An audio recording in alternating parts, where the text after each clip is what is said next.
Welcome to Illuminating Catholics, podcast of the Diocese of Sioux City. I'm Dawn Prosser, Director of Communications for the Diocese. Together with Carmen Bauer of the Faith Formation Office, we will shed light upon topics of faith in the modern church. Our guests include Catholic clergy, religious sisters, and other experts in their fields to help us understand what's happening in the church today. We will explore issues, even the tough ones, and to find answers to common questions about Catholicism. Thank you for joining us for today's Illuminating Catholics, shedding light to understand the modern church. Welcome back to the Illuminating Catholics podcast of the Diocese of Sioux City. I'm Dawn Prosser, and I am Director of Communications for the Diocese. And I am Carmen Bauer, and I am the Director of Faith Formation. So thank you for including us in your day. Our hope is to enlighten you in some aspect of the faith in each episode. So today, our guest is joining us from Chicago. However, she has roots in the Diocese of Sioux City. Beth Knobbe of Catholic Relief Services is a graduate of Briar Cliff University right here in Sioux City, where we're broadcasting from. She is a 10-year veteran of Catholic Relief Services, serving on the organization's training and leadership development team. She's a facilitator and presenter and coaches leaders to take action on behalf of vulnerable communities around the world. So Beth, we are really happy to have you with us and share very timely and important information about the good work of Catholic Relief Services and the recent funding changes and what we can do to help. So welcome, Beth. Thanks, Dawn. Thanks, Carmen. It's great to be with you. Thanks so much for having me here today. Well, we are excited to hear from you. And before we begin talking about Catholic Relief Services, can you give us a little bit of your history, where you're from? And I'm actually just very curious about what brought you to Briar Cliff University. Yeah, well, I grew up on a farm near West Point, Nebraska. So it's about an hour away from Sioux City on the Nebraska side of the border. I was really involved, my family was really involved in our Catholic parish and Catholic school. I was really drawn to Briar Cliff because of its Franciscan values. I was looking for a small Catholic college, and Briar Cliff just seemed like a really great fit. It was really during my time as a college student that really grew to understand that God had given me a heart for service and justice. I just have really fond memories of my 4 years in Sioux City at Briar Cliff. I was involved in BC Cares as a tutor at West High School, involved in a number of different after-school programs and community service projects. I did lots of things as a student through community service and campus ministry. And then after my time at Briar Cliff, I moved to Chicago, where I spent a year in a postgraduate leadership program teaching at an all-girls Catholic high school in the heart of the city here in Chicago. And I think since then, my desire to be a person of service and justice, living out our Catholic values in the world, has only grown and strengthened. And I really owe a lot of that to these fabulous sisters who helped form me in my years at Briar Cliff. The Franciscans are going to love to hear yes. that. Well, you just scored some points. College is such a formative time, and to have, religious who are dedicated to forming young people in the Catholic faith and the values that the church teaches it's just such a gift, and it's something a treasure that you really do take with you the rest of your life. Mm-hmm. Absolutely. So can you tell us and share with us how you came to work for Catholic Relief Services? Yeah, I always think about my life as this trajectory, not only from small town Nebraska to the big city of Chicago, but also, as someone who was involved in local service, I think my imagination for Catholic social teaching continued to grow and expand as I grew into my young adult years. I did my Master of Divinity degree at Catholic Theological Union in Chicago, which I will say is where our new Pope Leo, also did his graduate studies. We had to bring him in the conversation. My new claim to fame. That's all right. That's so cool. Yeah, but I also spent 10 years working in campus ministry, and a big part of my ministry, working in campus ministry, was leading international service immersion trips. It took students on mission to Nicaragua and Haiti. And so, really getting to know the work of the global church through some very specific organizations in those two countries. And it's really how I came to know the work of Catholic Relief Services, which has a pretty extensive footprint throughout the world. And, it's also where I came to realize that our faith calls us to love our neighbor, whether that neighbor lives across town or across the street or halfway around the world. All of us are God's children, made in God's image. And in my time with CRS these last 10 years, I've really come to appreciate my colleagues all around the world as colleagues and friends, and the people that we serve and who benefit from our programs as my neighbor. Whether, and oftentimes that's someone I may never meet, but who I know that the work that I'm doing here in the United States ultimately touches their lives. As you said, I've been with CRS for just over 10 years, and a big part of my job is doing exactly what I'm doing today, which is speaking to Catholic audiences about the U.S. Church's support for people living in countries around the world that are experiencing poverty and injustice, and how Catholics can live out their faith by supporting people living all around the world. Well, we're fortunate we found each other so that we can help one another with that. And it was such a bonus that you had roots to our area. So we're so glad to have you here with us to share this information. I don't think either one of us think we're an expert at all on Catholic Relief Services. So this is just great, so helpful. And you're from Chicago. So I did a little reading before you came on, and really impressed with the long history of Catholic Relief Services, the international humanitarian work. Do you want to share with us, maybe people don't know about the history and the involvement of the U.S. Catholic bishops in the origins? Sure. So Catholic Relief Services was founded in 1943 by the U.S. Conference of Catholic Bishops. Our first name was War Relief Services. So for the history buffs, you think back to 1943, we were coming to the end of World War II. And this was really the U.S. bishops' response to aid survivors and refugees fleeing Europe at the end of World War II. And it's just so interesting to be living in 2025.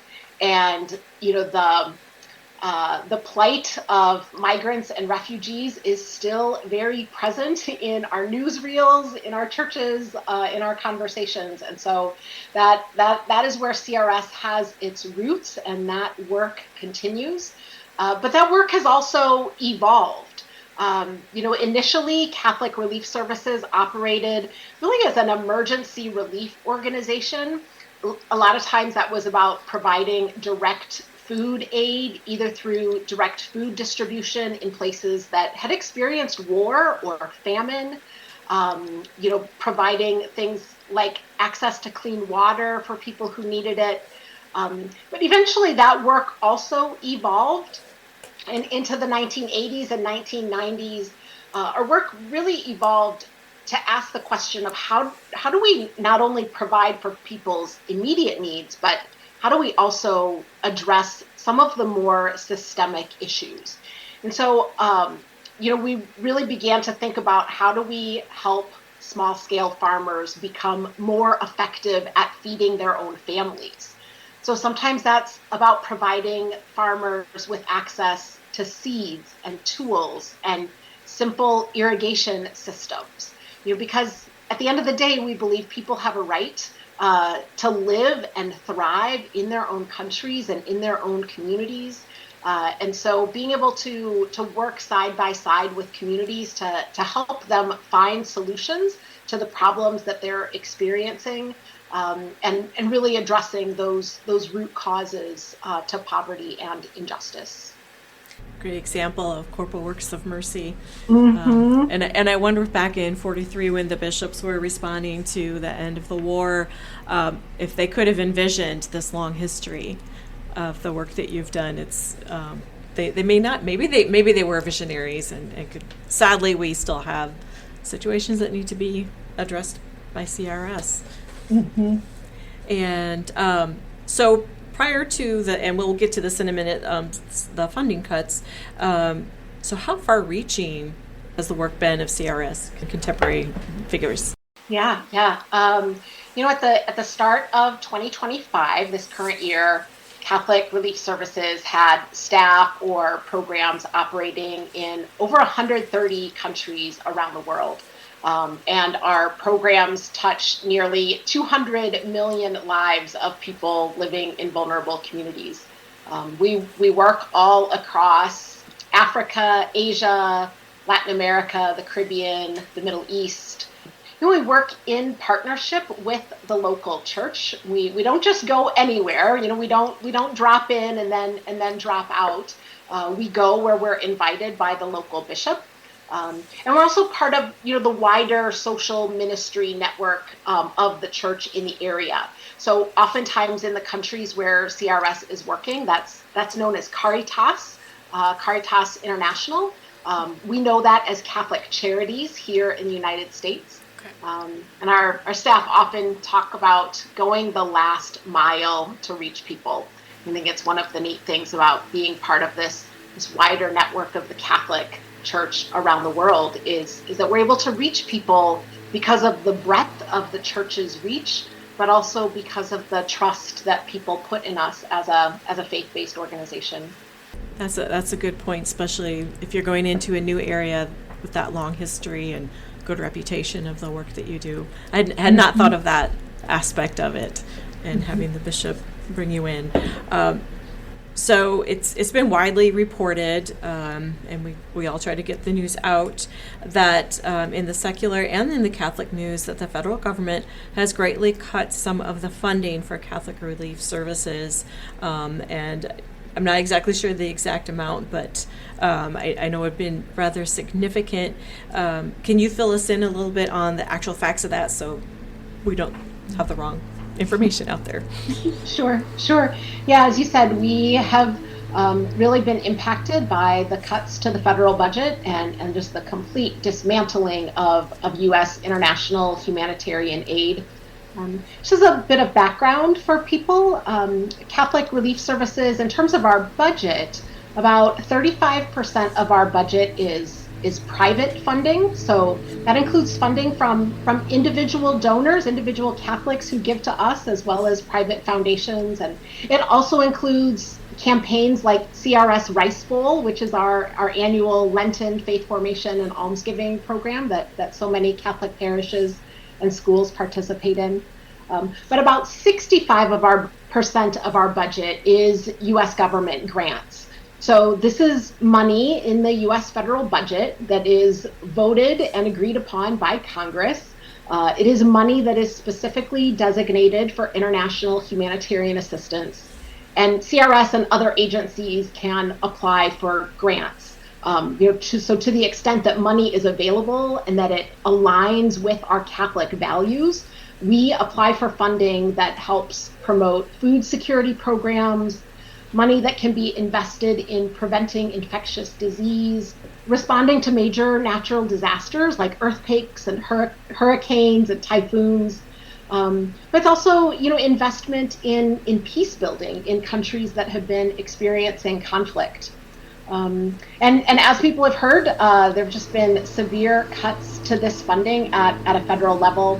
CRS has not lost all of our funding, but I will say that we've had nearly 70 programs that have been cut. So about 70 out of, I think, 150 programs that were funded through the U.S. Agency for International Development. So those cuts happened in the late February, early March, and were finalized as March went on. There was a little bit of back and forth terminations and then rescissions, or rescinded, reinstated. But I think that's kind of the final number that we're sitting at, is about 70 projects out of 150. And then most recently, just a few weeks ago, we learned that 11 of our 13 school feeding programs that are sponsored through the U.S. Department of Agriculture were also terminated. And I can say more about those school feeding programs in a minute. But I think what's really important for people to know is that when we talk about federal funding, these amounts add up to less than 1% of the US federal budget. Like these life-saving, life-affirming accounts, things like emergency response, development assistance, maternal and child health, responding to infectious disease. I mean, this is pennies to the average taxpayer. And this funding just does a world of good for people who need it most. Our most vulnerable populations. Absolutely. And I don't know if there's some other examples that you want to share with us, because I'm assuming the 70 programs cut out of the 150, and then the 11 out of the 13 school programs. If there's any particular situations you want to explain a little more about how people are truly affected on the ground by this. Mm-hmm. Yeah. You know, the McGovern-Dole school feeding program, I think, is one that so many of us can relate to, because, you know, I think we can look at any of our schools, whether it's public schools or Catholic schools here in the United States, and there are families in our communities who depend on free and reduced lunch.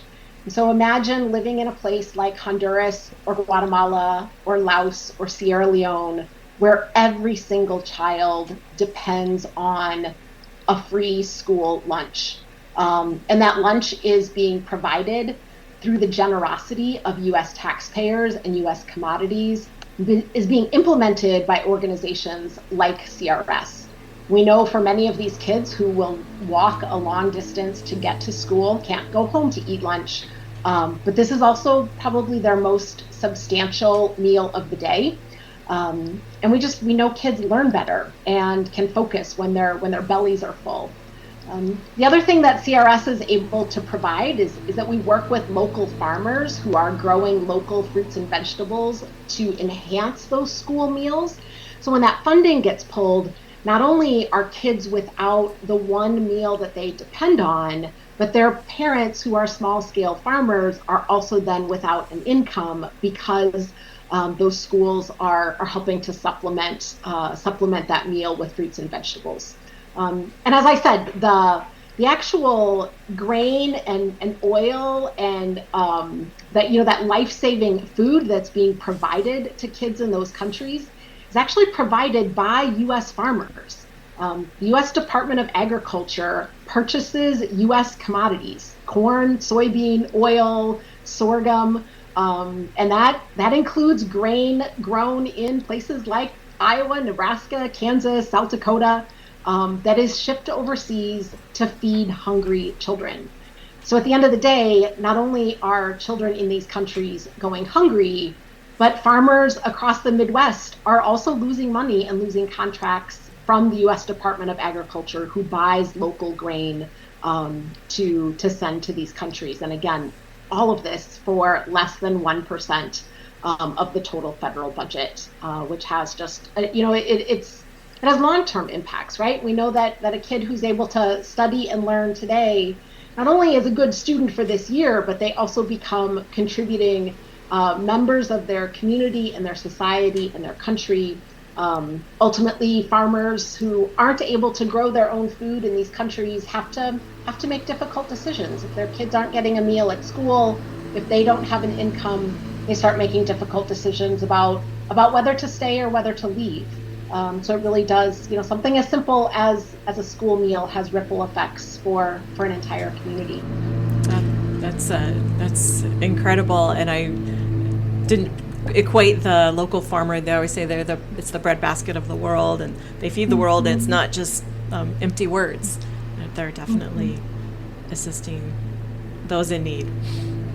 So with the context, thank you so much for sharing all of that information. I think that's really helpful to understand the specifics, because I know that lots of people do have opinions and thoughts on, federal funding, and that, those facts are just really helpful as we all form our consciences and respond. And how have how's the Council of Bishops, as well as, our own local Catholic conference, has also invited us to be a part of this conversation, but what has been the response of the bishops? Yeah.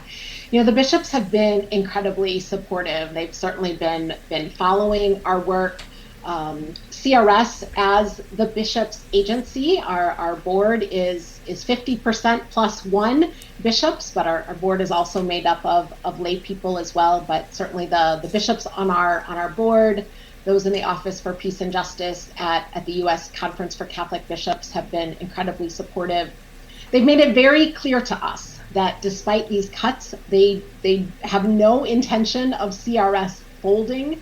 They are behind us 100% and want to find any way they can to support us as we look at how we respond internally and externally to having to set new priorities and reorganize and restructure in order to respond to this new reality. Carmen, you mentioned the State Catholic Conference. We know Tom Chapman at the Iowa Catholic Conference. He also is a Briar Cliff alum. That's right. That's right. So Tom has been a wonderful supporter and friend. Most of the work of the Iowa Catholic Conference is about working with the bishops in Iowa, responding to state and local issues. But certainly, they have never hesitated to help advance the work that CRS is doing by sharing our action alerts.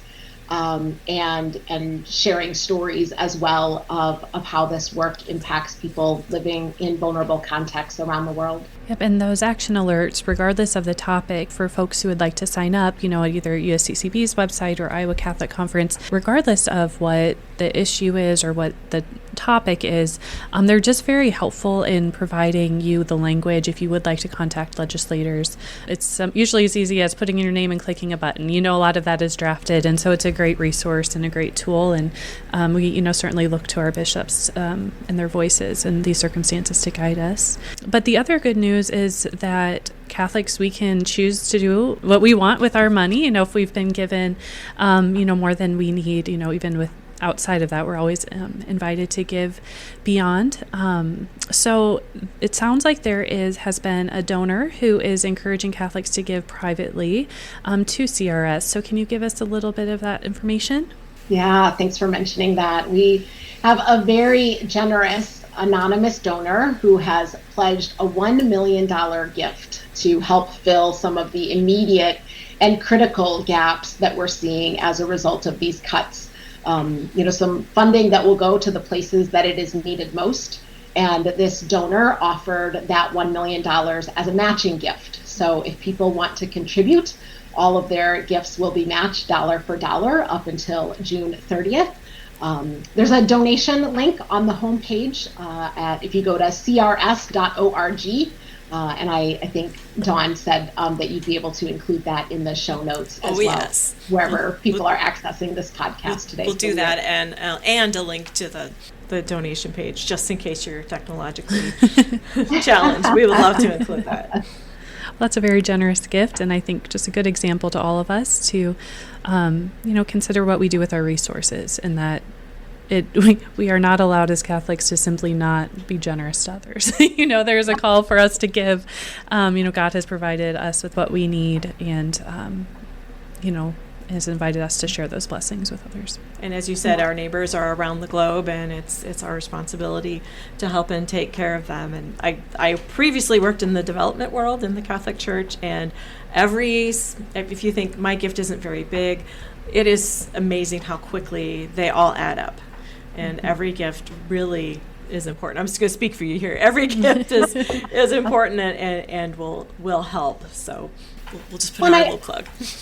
I think, it's one of the challenges that I hear from Catholics across the United States as well. People say, how can I help a child in Ghana? It's so far away, or I have no idea what the context is in a place like Gaza or Ukraine.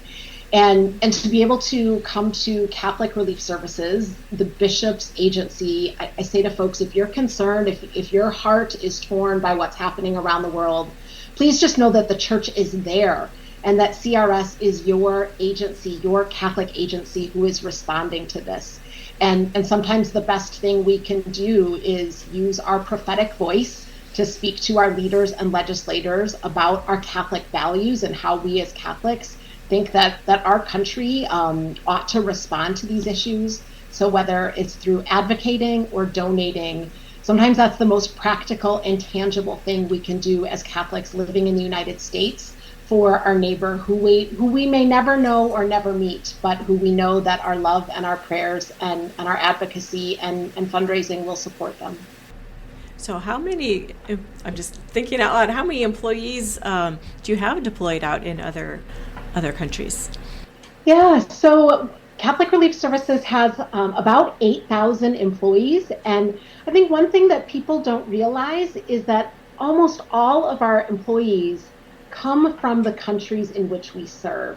So if you visit CRS in El Salvador, most of our staff is Salvadoran. If you visit CRS in Uganda, most of our staff is Ugandan. And that really comes out of our Catholic social teaching principle of subsidiarity and solidarity. You know, the way to make change that is most effective and sustainable is to have people who know the local language, the customs, who are connected to the local church and local organizations.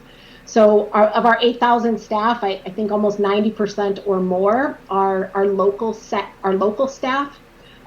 During times of emergencies, so major natural disasters, we do have a small team of people who are positioned all throughout the world, who we are able to deploy to any place in the world where there's a major natural disaster or emergency happening.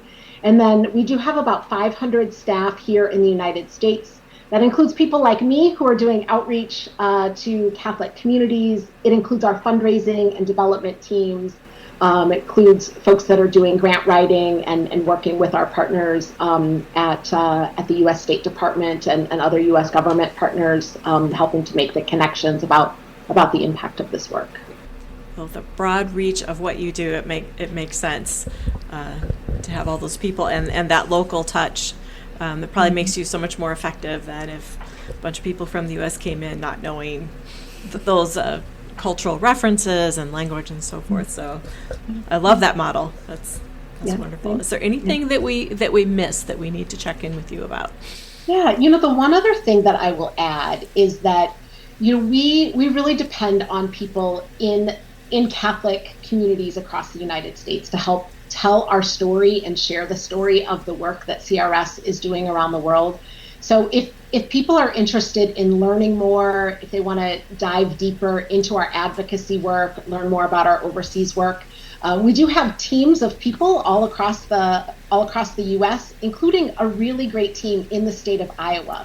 So we have several different, we call them CRS chapters. So we have CRS chapters in Des Moines, Davenport, and Dubuque. We do not yet have a chapter in the Diocese of Sioux City, but these groups in Davenport, Dubuque, and Des Moines, they get together on a regular basis. CRS hosts a monthly webinar series for people to learn more and connect with other advocates across the United States. But that Iowa cohort in particular is regularly working together to schedule meetings with Senator Grassley's office and Senator Ernst's office. So again, if people want to dive deeper and go kind of that next step in terms of their involvement with advocacy and advocating on behalf of our global family, they can either contact you, Dawn or Carmen, how to get back in touch with me, or they can find more information about our chapters at crs.org. We would love to connect folks from Sioux City into this wider network across Iowa to learn more, to advocate together, and to share the CRS story. We'd be happy to facilitate that conversation with people that are interested. So thank you very much for being with us and sharing that history dating back to 1943, the works of mercy that Catholic Relief Services and our bishops provide for those vulnerable populations, those in need around the world, and how we, each one of us listening and the person next to you, how we can help you continue this life-saving work around the world. So, and thank you all for following the Illuminating Catholics podcast. If you've missed any of our previous episodes, you can take us with you on your summer travels and listen in the car, on the beach, or on a hike and catch up. We've had a lot of wonderful guests, just like Beth. So be sure to subscribe so you don't miss an episode. Thank you for listening to this episode of Illuminating Catholics, shedding light to understand the modern church. Follow us for more episodes on topics of the Catholic faith. For more diocesan news, visit lumenmedia.org.